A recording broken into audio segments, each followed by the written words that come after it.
Hey guys, how is everybody this long weekend? I'm actually coming live from the car. Hopefully we're going live. We're about to head off for a little bit of camping this long weekend, taking a 4-day weekend, which is going to be super awesome. But before we head off, I did want to stick with my commitment, which this year is I want to go live every single Friday on my Facebook page to talk to you guys about any of the issues or budgeting things that are coming up for you, the things that you guys are struggling with, having some problems with, that you've reached out and you've asked questions about. I want to spend every single Friday answering those questions for you. So today what I wanted to do, jump on really quick and talk to you guys about cash envelopes, because this comes up a lot.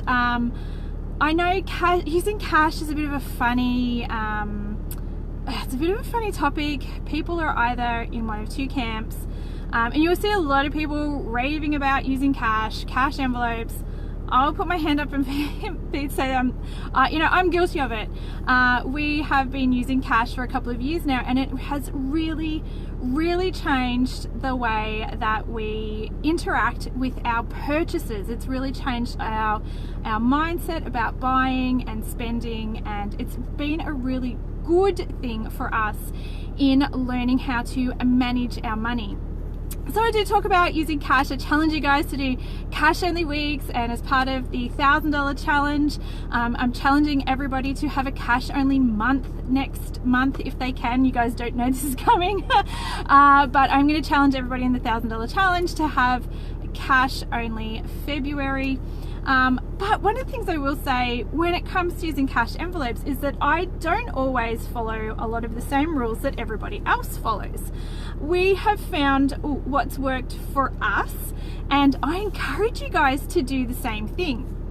So today what I wanted to do was jump in, talk to you guys about what's worked for us with our cash envelopes, answer a few of your questions that have come through about cash envelopes, and hopefully encourage you guys to have a go at having a cash only challenge in February with us. And of course, if you are catching this later on, if you're catching this as a replay, maybe you're seeing it up on our YouTube channel, whenever you're watching this, I would love for you guys to have a cash only challenge whenever that is. Whatever month it is, just pick it and do it. It doesn't have to be February. It'd be super awesome if you just gave cash a go.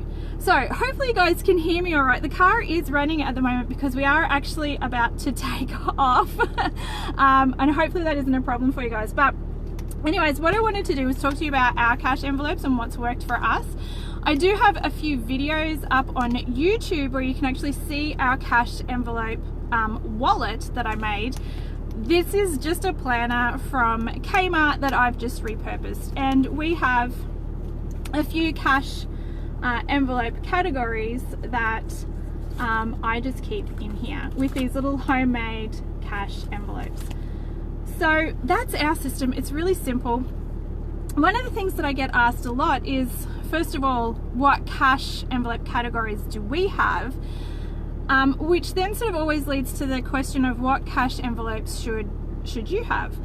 And my answer to that is we decided to use a mixture of cash and still card payments and online payments, because the reality is we still have a lot of things that it's just more convenient to pay with card or with an online payment. Most of our fixed expenses, those bills that come in, it's easier to pay on card, debit card for us, or just to do an online payment like BPay. So we continue to do that with those types of payments, those categories. The thing that we found that worked really well for us was looking at our variable spending categories. These are the things that don't have a fixed amount month to month, that really depend on how much we spend when we go shopping. So for us, cash works really well for our personal spending money, works great for groceries, eating out. We have call it the latte fund, but it's for coffees if we're out and about, but cold drinks or snacks and takeaway and stuff like that while we're out. We have cash put aside for our monthly budget meeting date night, because if we don't put cash aside for that, we tend to not remember to save that money. So that's the other tip. We use cash for our variable expenses, because that helps contain our spending to whatever it is that we've allocated. But we also use cash for the categories, the budgeting categories that we tend to dip into.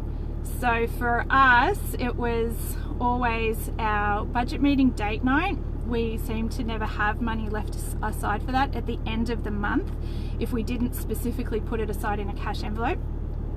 And my personal care envelope, so for haircuts, hairdresser appointments and things like that, they were the two things that always seemed to get skimmed off the top if we didn't specifically put that money aside and keep it safe. So they are the two broad categories that we use for our cash envelopes. Variable spending, those things that tend to blow out, and they're usually made up of lots of little taps and swipes and things like that throughout the month, and it's hard to keep track of. The thing with cash envelopes is you set a specific amount, you put that money into the envelope, and then you don't have to worry about always tracking every expense to make sure that you're not going over budget. You can just look in your cash envelope, you can see how much you've got left to spend, and that's pretty much the end of the story. So my advice to you, if you're sitting there wondering, okay, well that's all well and good, Nikki, but you're not answering the question of what envelope categories should I have? What categories should we be using for cash envelopes? My advice to you is to head back to your bank statements, do that 3 to 6 month spending audit where you sit down, you look back through your bank statements at where your money has been going, and do a bit of an analysis.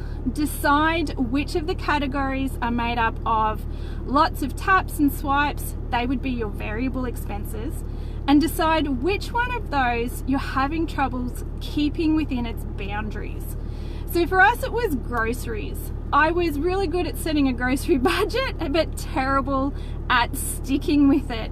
So if I have cash, I know exactly how much I have to spend, and I know exactly how much I have left if I need to go back for a top-up shop, which I must admit I really try to avoid because I'm terrible when it goes to going back for top-up shops, guaranteed to blow all my money.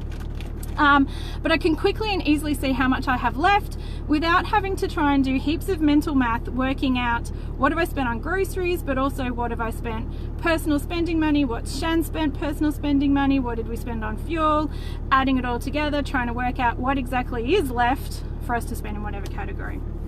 So I suggest heading back to your bank statements and have a look, see where your money has been going, and see which of those categories could be a little bit problematic or might benefit from being a cash category. And the other thing is that you don't have to be all cash all the time with everything. You can actually just pick one thing, and maybe for you, maybe you just start with personal spending money. Maybe it's just personal spending money that's cash, and everything else is still a digital payment or using your card. And that is totally fine. You're still doing the envelope system. There are a lot of people out there who sort of think the envelope system needs to be an all or nothing. It has to be everything is cash or it doesn't work. And that's not actually true. I actually last night finished off a blog post. It's pretty in-depth. It covers everything that I can possibly think of about cash envelopes. You guys can go and check that out, and I actually debunk a few of those myths about cash envelopes. So if you're looking for tips on getting started, if you're looking for ideas on what categories maybe you should be considering using cash envelopes for, I will link to that blog post once we jump off here, and you can go and check that out, and that'll go into heaps more detail. All right, the next big question that comes up, I did write some notes on my sticky notes. The next big question that does come up is how much should I put in my envelopes? And again, if you go and do that spending audit exercise, you can actually take an average of what you have been spending in those categories over, say, the last 3 months, and use that as a basis. So that's going to give you an indication of where you might start as far as your budget goes. So let's go back to our example of groceries. Work out how much you've spent on groceries over the last 3 months, take an average, and then make that your grocery budget for the month ahead. Now the thing is, you don't have to pull out an entire month's worth. Even if you're budgeting monthly, you don't have to pull out an entire month's worth of cash at the start of the month. It is absolutely okay, and actually I recommend to people to start with smaller chunks to start off with. Go with 1 to 2 weeks to start off with, while you learn to manage the cash and make it last. And then once you get used to that, if you want to carry more cash, if it's more convenient for you to go to the ATM less often, then go for it. I must admit, I like to really simplify our budgeting, so if I can just do things once a month, that makes me pretty happy. So that's what I aim for. I only fill our cash envelopes once a month these days. But when we first started, I was doing it twice a month because it wasn't disciplined enough to make my cash last for an entire month. I would blow it in the first week or two if I didn't contain my behavior a little bit. And one of the ways of doing that was by simply not having access to too much cash to start off with. So I would fill my cash envelopes twice a month, and then when I got used to it, then I went down to 1, because I just wanted to simplify it. But it doesn't mean that you can't stick with monthly cash envelopes stuffing, weekly, fortnightly, whatever works for you. The big tip is that you have to pick a day and stick to it. So if you say to yourself, I'm going to fill my cash envelopes every Friday, you can't head back and fill them up on a Wednesday if you run out of cash early. You do have to wait until whatever day it is that you've allocated. But that's pretty much it.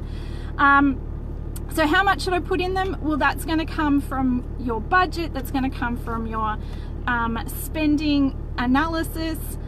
And really, if you put in a month or a week or a fortnight, that's totally up to you. I recommend starting with a smaller period of time until you're really good at making the cash last, and then you can go for a bit longer if it's convenient for you. If it's not, just keep doing what you're doing. All right, last question that comes up, and this is a biggie. This is one that comes up all the time, and usually is the reason why people are so resistant to wanting to use cash envelopes. And they say, Nikki, what should I do when I want to make an online purchase and I've got cash? What do I do? What happens? What happens in those cases where I still want to purchase things, some things online, and not do everything cash all the time? And again, that goes back to this idea that cash envelopes don't have to be an all or nothing kind of system. So there's 2 ways that I suppose we can approach this. Decide if there are certain things that you always want to purchase online. Like if you regularly do your grocery shopping online, then keep that money in your debit card, on your debit card, your transaction account, or whatever it is. Don't swap to a different system because I use cash for grocery shopping. If you shop online, keep your money digital, keep it on your card. That's great. If you want to do a mix, maybe split it. And that's what we do with our family fun allowance. We actually split it. We have some of our family fun allowance as cash, and we have some of it that remains available to us on our debit card, so that if we do want to purchase things, maybe we're buying tickets to do something or whatever, we have the cash available on our card, but we do still have some as cash. So you can split your budget. It doesn't have to be all or nothing. The other thing that we do is we have what's called a back to the bank envelope.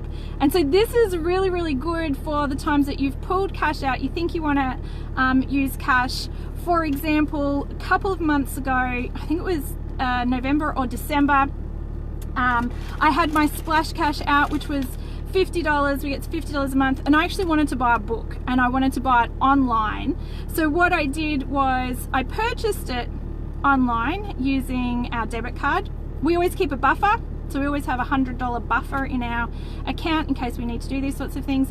And then I took the money, the $20 that I spent on the book, I took that, put it in my back to the bank envelope, so that next time I went past the bank, I knew that I had to put that cash back onto my card. Does that make sense? So we call it a back to the bank envelope, because it was cash that I had that I was going to spend cash, ended up making an online purchase. So I took that money from that envelope, put it aside so that next time I went past the bank, I could make sure that I put that back onto our card. And that works really, really well.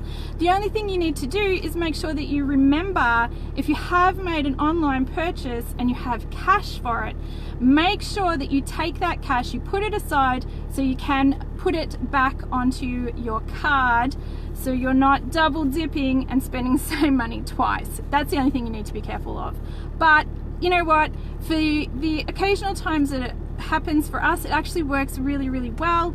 Very rarely does something happen where we can't at least go to the ATM and put the money on the card if we need to, or just wait. Sometimes we just wait until next budget and then make it happen next budget, and make sure that we allocate that money to our debit card spending instead of pulling it out as cash.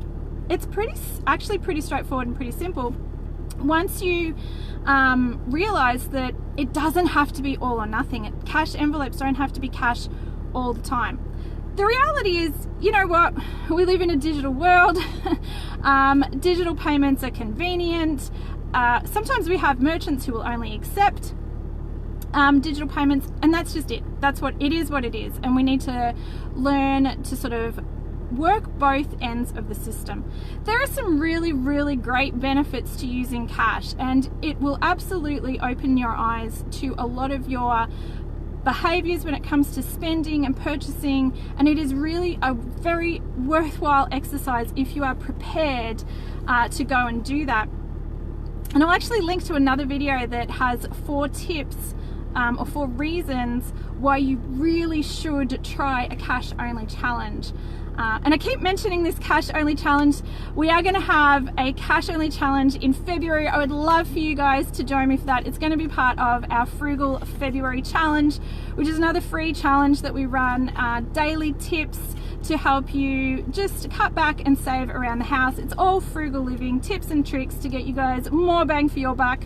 Would absolutely love it if you would like to join us for Frugal February. I will drop a link to that in the description of this video when I jump off here today as well. But I hope that helped answer a few questions that you guys have about cash envelopes. Thanks to everybody who actually sent in their questions.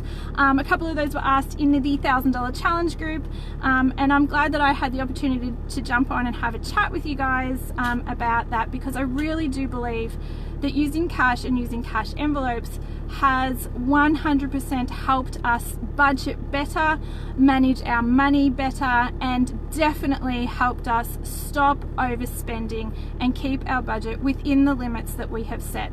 Using cash has been an amazing turnaround for us, and I really do hope that you guys at least give it a try, just so that you can start to understand some of those spending habits. Don't have to stick with cash forever, but I tell you what, when we step outside of our comfort zone, when we push ourselves to do something that is not as comfortable, we're not used to doing it, that's when we really start to learn, and we can start to understand what we're doing with our money, and perhaps find some of those leaks, some of those places where our money is disappearing off to that perhaps we're not 100% aware of.